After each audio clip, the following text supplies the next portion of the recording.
Hello and welcome to the Center for Spiritually Integrated Arts, a Centers for Spiritual Living teaching center.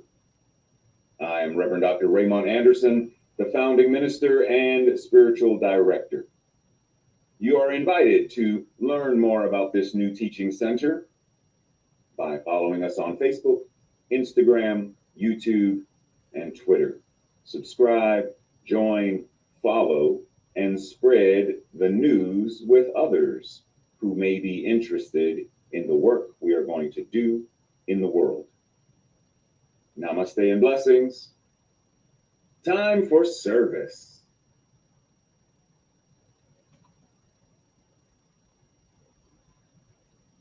Hello and welcome. Because several people have asked, it is time for us to go ahead and begin having this after service opportunity to come together for camaraderie, conversation, and fellowship.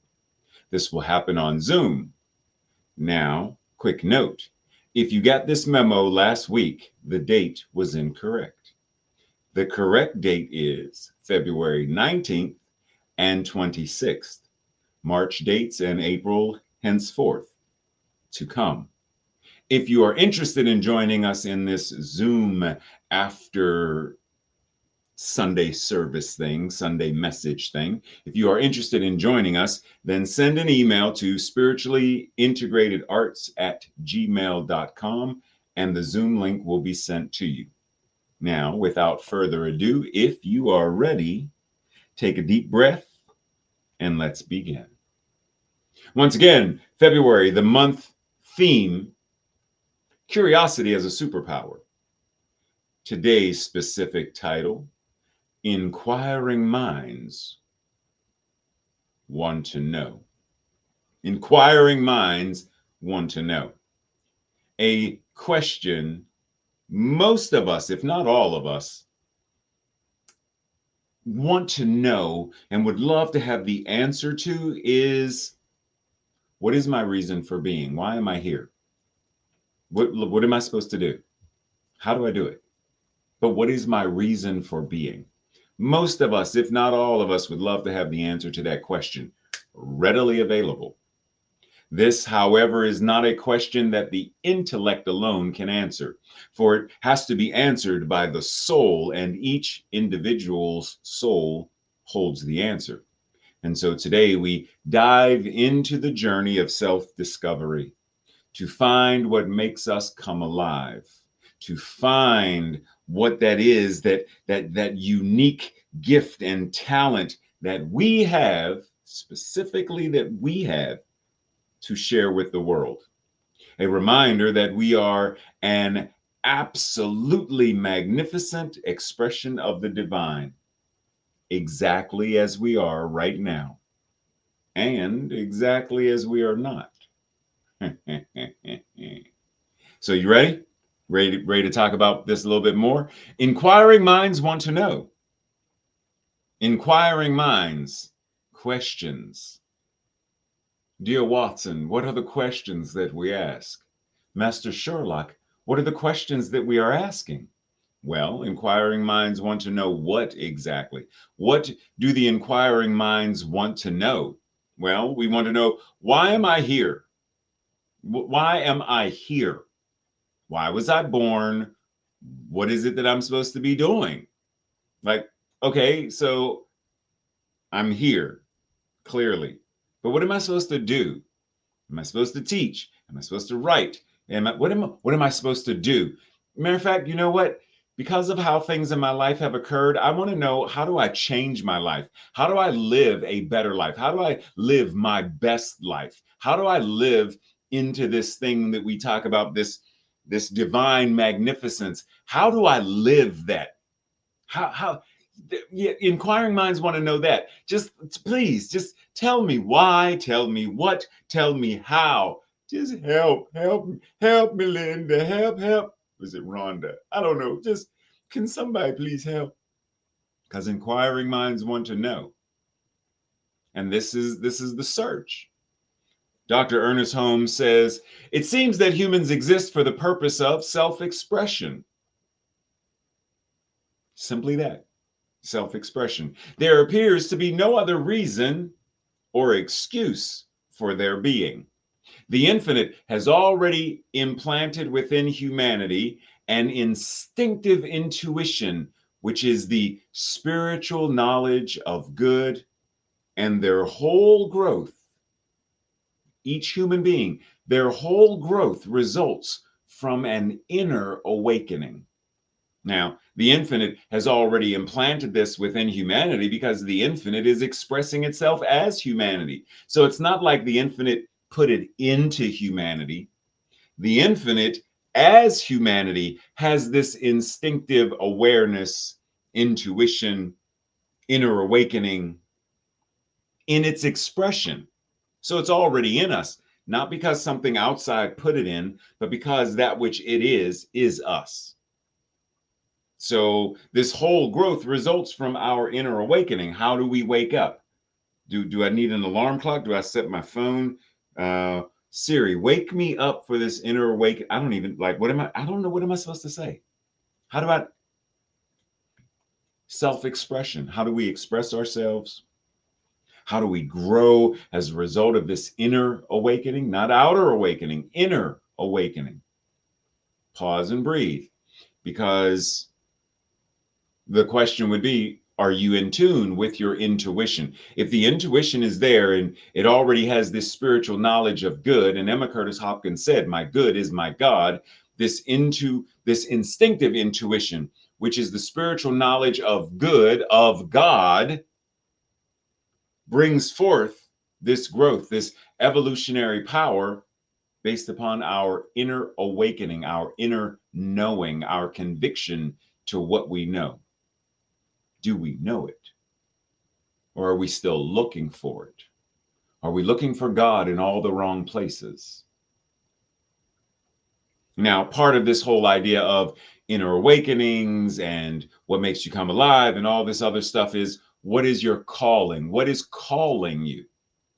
Now, very often, in fact, I think for as long as I can remember, people were, asking children, asking me, what do you want to be when you grow up? What do you want to be when you grow up? What do you want to be when you go to college? What do you want to be after college? What do you want to be when you can I just play with Batman today? Like, do I have to make plans? I'm 5. Do I have to know what I want to do when I'm 25? I don't even know what 25 means. And oftentimes, when I first went to therapy, the therapist told me I had to choose a vocation. I can only do one thing. What is calling me? What is that one thing that's calling me? And I've learned over the years, none of us have a calling per se. What we have are callings. There is always something calling us in all kinds of ways, all kinds of places. Now, we may have a single calling when it comes to a profession, a job, or a career, but a calling in terms of a relationship is a calling. A calling to write a book. Yeah, I work at the Pentagon and I'm still writing this book on car maintenance. Both of these are callings. The calling for each of us, however we found Centers for Spiritual Living, Religious Science, Science of Mind and Spirit, something called us into it. There are all kinds of callings. So surrender the idea that there is only one. and relinquish and surrender into that there are all kinds of ways that spirit calls itself as you. Deepak Chopra says, everyone has a purpose in life, a unique gift. As we say in Centers for Spiritual Living, give of your time, your talent, your treasure, your tithe. Everyone has a unique treasure, a unique something to offer, a special talent to give, to share with others. And when we blend this unique talent with service to others, we experience the ecstasy and the exaltation of our spirit. We are lit up. We light up. We are illumined. We are enlightened. Do you know what your unique gifts? Do you know what your unique gifts are? Do you know what your talents are? Are you sharing them? Now, it's easy because some of us don't. Some of us, I don't know.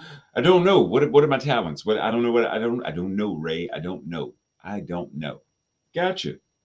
And I want us to think about this very similarly to the way we would if we were going on a road trip. If we're going to go somewhere, even those who don't necessarily plot a specific destination, there is an intention to go to Europe. I'm going to just travel. I'm not going to pick a hotel or a hostel or anything. I'm going to just go, and then I'm going to go with the flow and figure it out as I get there. Well, there's still the destination point of Europe, or there's the destination point of BWI to fly somewhere international. There's still that.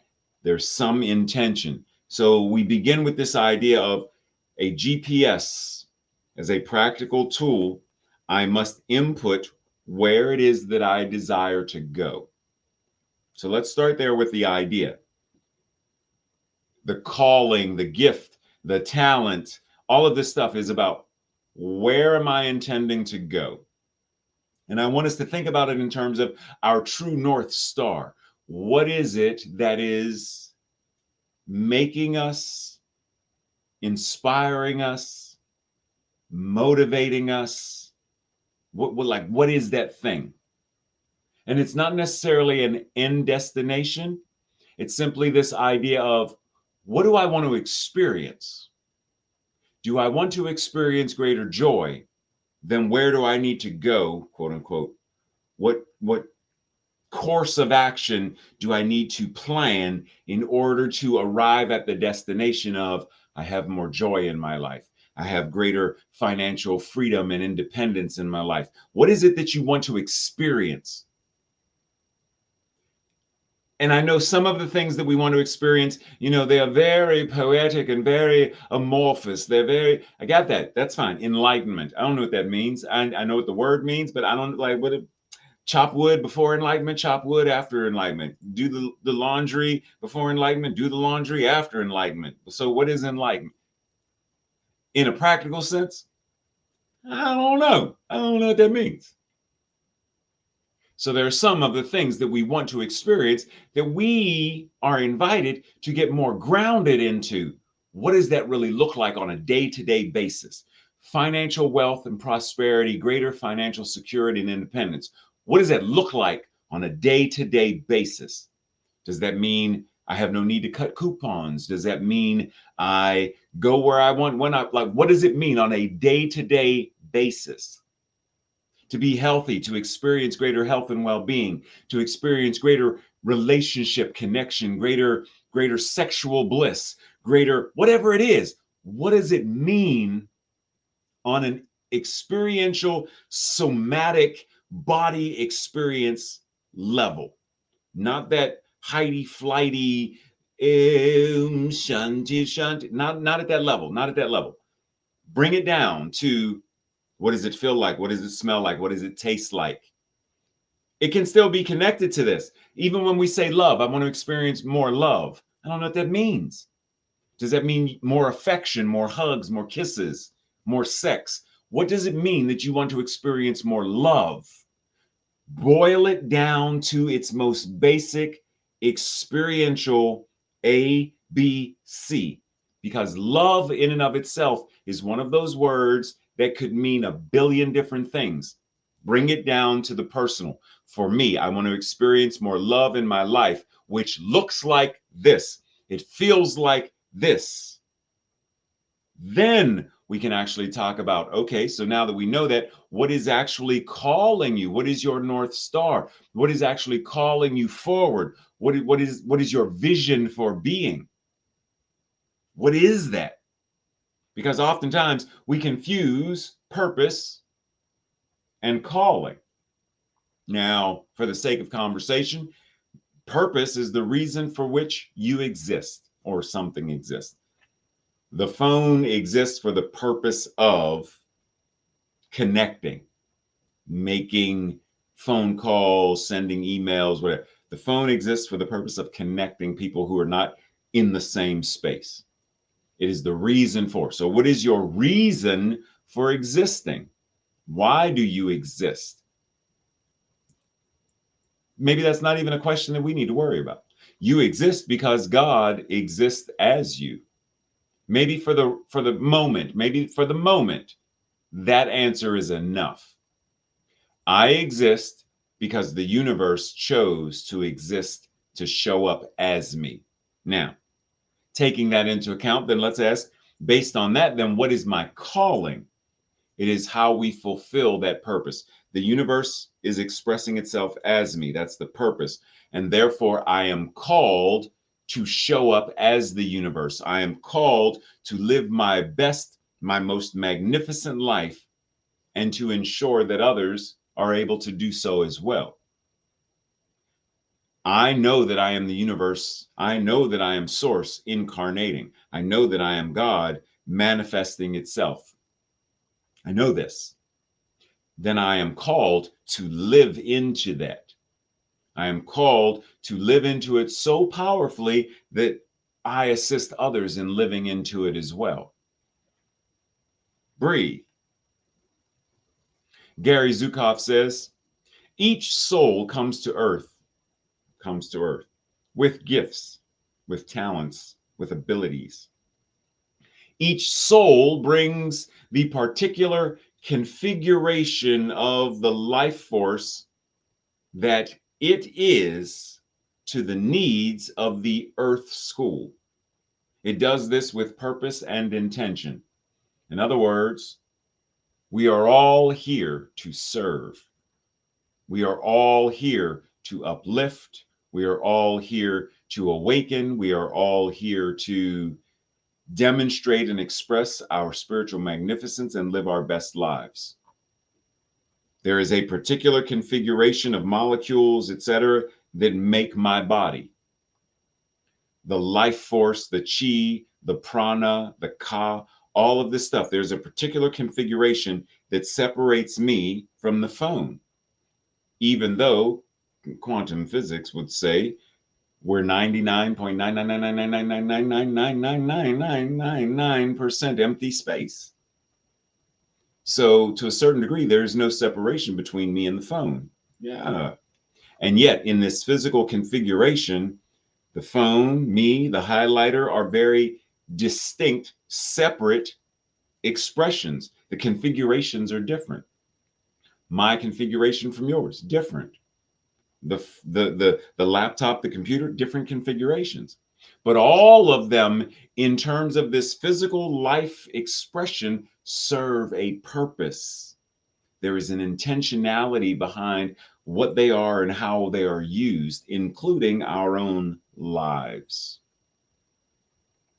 How are we using our gifts and talents, our particular gifts and talents, in this particular configuration to show up, to heal, to address the needs wherever they exist on the earth?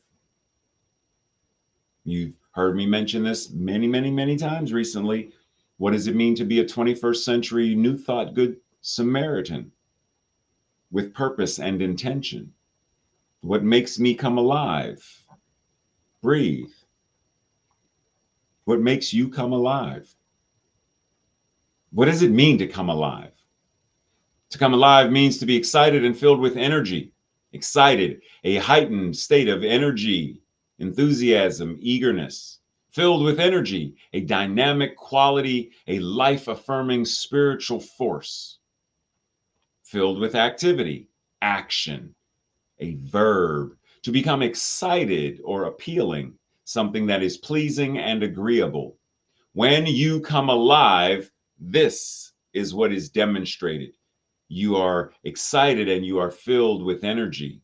You are filled with a dynamic, life affirming spiritual force that causes you to act. It causes you to do things, and you are pleased and you are pleasing others in a manner that is agreeable with your intention, your vision, your mission, your purpose, and agreeable with that which God is as you.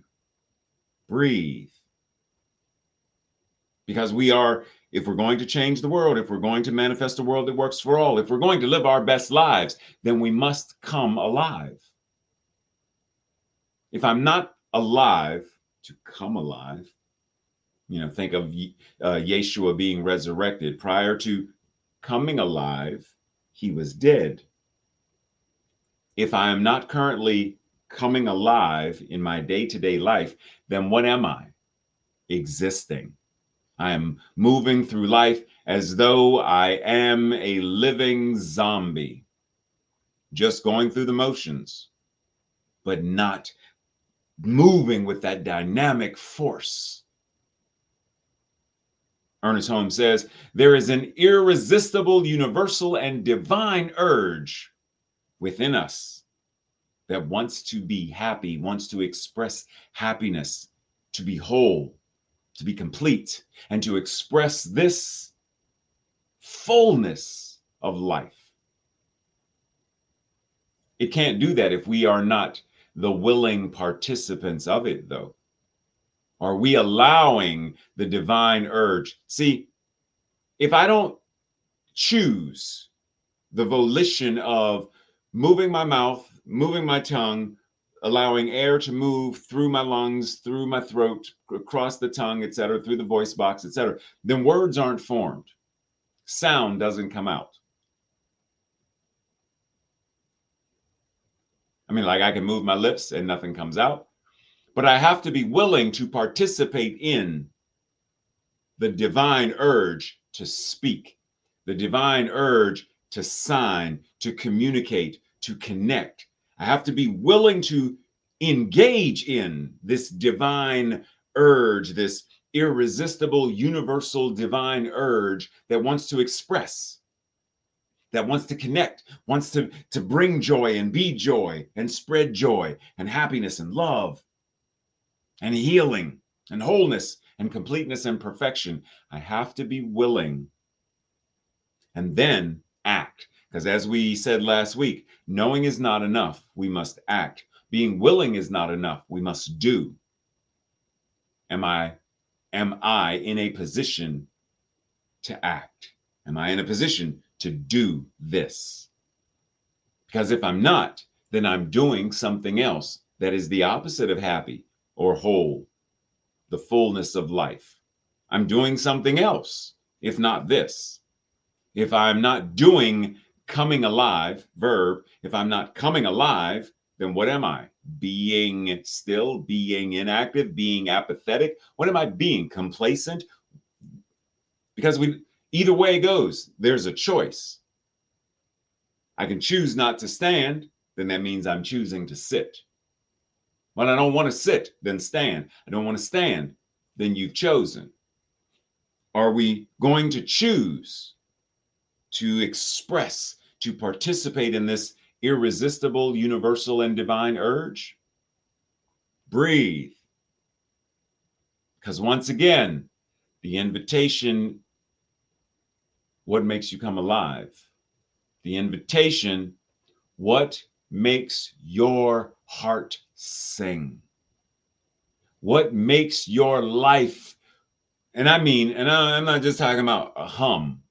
I'm talking about, how sometimes you know your jam. You know what that song is. You could be doing whatever it is you're doing. As soon as that song comes on, you start bopping, You start tapping your foot, you start humming, you hit that one line, you hit the bridge, whatever it is, boop, and you start singing. There's something that resonates. What makes your heart sing? Your heart. Because your passion, your bliss, your love, what makes your heart sing? Are you in tune with it?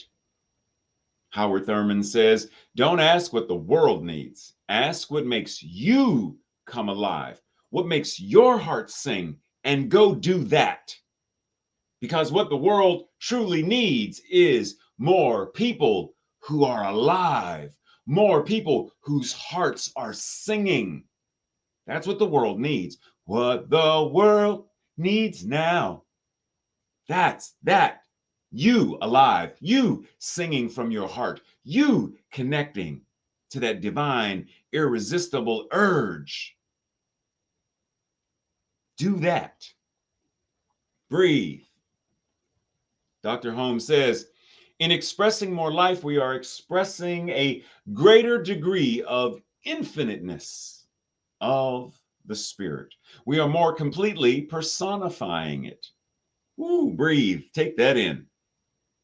We are more completely personifying the infiniteness of spirit. Breathe. Personifying it, embodying it.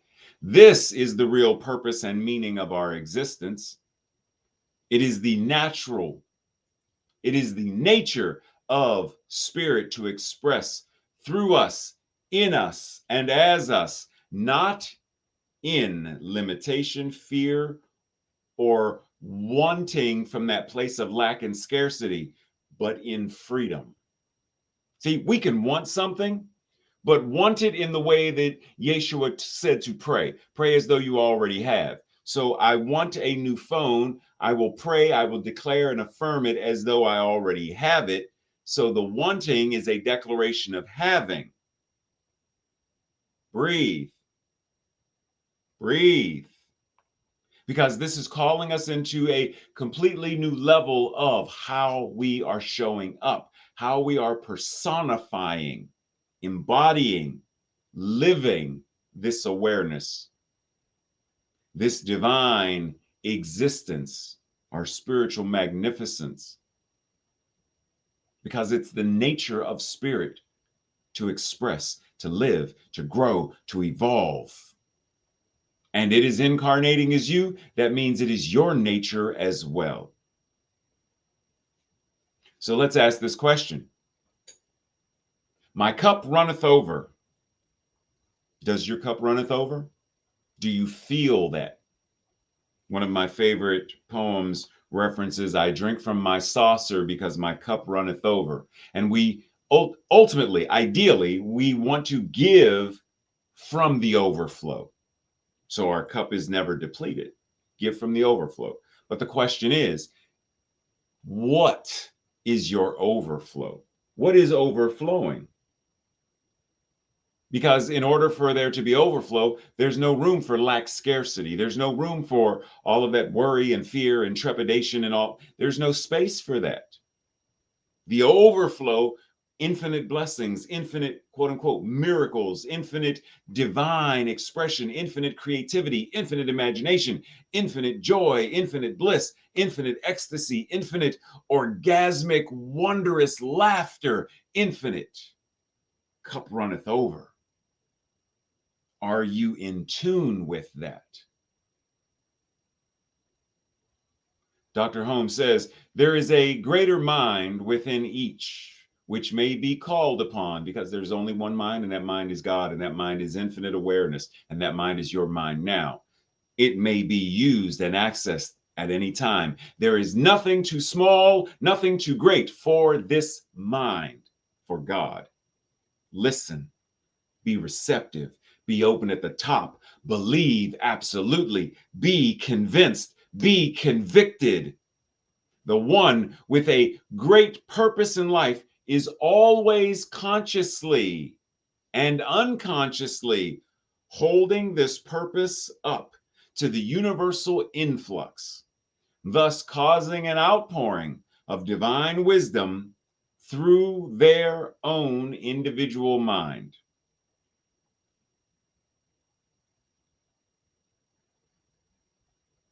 Breathe, yeah, because are you living with this idea, this convinced and convicted purpose, so that you're consciously and unconsciously holding your intentionality, your vision, your mission, your reason for being, and you are holding it in such a manner that the divine influx of all that is causing a divine outpouring, overflowing cup runneth over, wisdom, imagination, creativity, wonder, awe, joy, laughter. Are you doing this? Are you allowing your individual mind and the one mind to truly be unified in your awareness and in how you act in the world? Breathe. This week's practice and the questions that Tracy and the group go over on Thursday night, which, if you are desiring to join that study group, send an email to me or Tracy or to spirituallyintegratederarts@gmail.com, and I will make sure that Tracy includes you by giving you a Zoom link so that you can join. And the questions this week are: do you know where or how to begin your journey of self discovery? And if you've already done it, where or how did you? Are you able to identify, where do I begin my journey of self discovery? How do I begin my journey? Well, I began my journey when I was 12, and this is how, and this is where I was. That kind of thing. 2, are you okay with where you are in your life? Describe where you currently are, and not, I'm sitting in my office in the basement. No, where are you in your life? Where are you in your relationships with people? Where are you in terms of your satisfaction and completeness and joy in life? Where are you? Describe it. And what do you want to be different than you are currently experiencing? And what is the reason? Why? 3, what makes you come alive? As Howard Thurman said, what makes you come alive? What makes your heart sing? Have you felt that calm that comes from being in the flow? Describe that process, that feeling, as best as you can if you have experienced it. Number 4, what will it feel like to express my purpose, my callings? What will it look like to express my purpose, my callings? And lastly, number 5, are you afraid of answering the callings? Are you afraid to live your purpose? If so, talk about what that fear is and how you will address it and heal it. Breathe. This week's affirmation declaration, I will say it first, and if you feel in alignment, say it with me on our second go round. I am expressing my divine callings right here, right now. Together. I am expressing my divine callings right here, right now. Breathe as we close in prayer. Simply anchoring into this moment, recognizing all that has been shared has been the divine communicating with itself, calling itself forth into greater expression, greater ways of being, greater ways of living, greater ways of enjoying, being in joy in this thing called life. Allowing our heart to sing and singing with that divine song, letting it move us to the rhythm of being in the flow of the divine, allowing our minds and our hearts and our physicality to be in alignment, to think God thoughts, to speak God words, to feel God emotions, and to show up in the activity of the divine. Inquiring minds already know, because there is only one mind, and in that one mind, there is infinite intelligence and infinite wisdom. The answer is there. The moment we pose the question, simply posing the question already implies there's the question. The answer is already there as well, or I wouldn't even have had the question to ask. So we ask knowing that the answer is there. What is mine to do? The answer is there. What is my calling? The answer is there. How do I help to manifest a world that works for all? How do I help to manifest the beloved community? The answer is there. Am I listening? And am I acting? Breathe. And as this Sunday message, this opportunity to engage in this practice in this moment right here and now, as this comes to a close, we continue to go throughout this thing called life, living, moving, enjoying, and having fun, what it means to be the divine in expression. And the law says yes, as it always does. It is saying yes to you. It is saying yes to your heart, saying yes to your song, saying yes to all that you are as the divine incarnation of the universe. Yes. Now you say yes to it and then live. And so it is. And so it is. Namaste and blessings, everyone. See you in a week for Sunday Talk and the After Sunday Fellowship. Don't forget to send your email. Much love and appreciation. Take care.